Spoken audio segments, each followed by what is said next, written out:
Welcome back, everybody. Intermountain Healthcare Peer Support Group volunteers are returning to the hospital, and they're celebrating 3 years of resilience, healing, inspiration, coping skills, and miracles. That's a lot of things, and we're excited to talk about it. Bonnie Larson is an occupational therapist and RAMP program coordinator at Intermountain Healthcare. So, Bonnie, let's talk about this program. Such an amazing blessings to people who've been through horrible things. That is true, and thank you for having me here. I'm so excited to talk about something I'm so passionate about.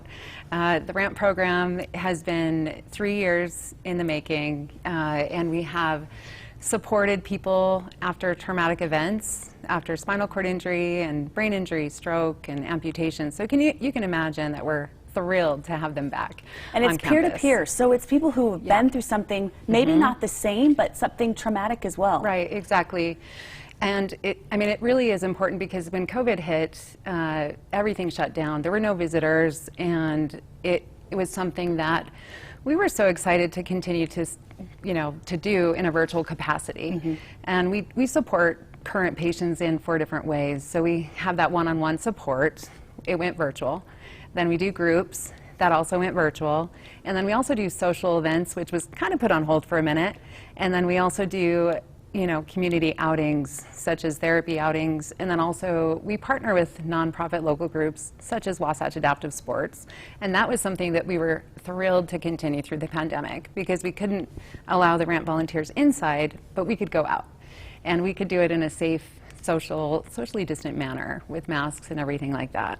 I think it's important to note that despite all the obstacles coming in your way, you made it happen, and the well-being of these patients was #1 priority. Exactly. Talk to us, you say this is 3 years in the making, and this is something I know that's so passionate to you, so talk about how it all came to be and really your personal connection to it. I would love to talk about that. I'm an occupational therapist, and as an OT, I work with people, on that floor after a traumatic event, right? So I'm trying to teach them the basics of how to get dressed, how to put, your spoon in your hand when you have no finger function. And these people can't walk, they can't talk, and so of course we're working on very basic things, but then there's also that component of identity, and who am I? If I can't do these things, then what value do I have? And the peer mentors really have that empathy and the understanding of what they're going through. So it started out as kind of an experiment in my own OT practice, and I started connecting my current patients to past patients. And then I started noticing, well, that was pretty effective. And just to give you an example, I had a gentleman that I worked with, his name was Miles, and he had a car accident that left him with a cervical spinal cord injury. And he was wondering, what his life was going to be full-time in a wheelchair. And of course, your life changes in an instant, and you don't know, and you don't have that vision of what's possible. And it wasn't until I introduced him to a guy named Joe, who was another guy that, we had rehabbed, and he had been living with a spinal cord injury for over 10 years. It wasn't until he met Joe that he really started to thrive and problem solve. And it created this vision of how his future was going to be, and it was going to be okay. Because here Joe was, living his life, going into the community, he owned his own home, he's an attorney, he had relationships, he did everything that a normal person does. It just looked different. And, time and time again, I've had all of these experiences with people. There's Pat, who was in a motorcycle accident, and he lost his leg, a traumatic amputation after a motorcycle crash. And he said, in this physical disability setting, it's really hard, but the most important part for him was that emotional recovery.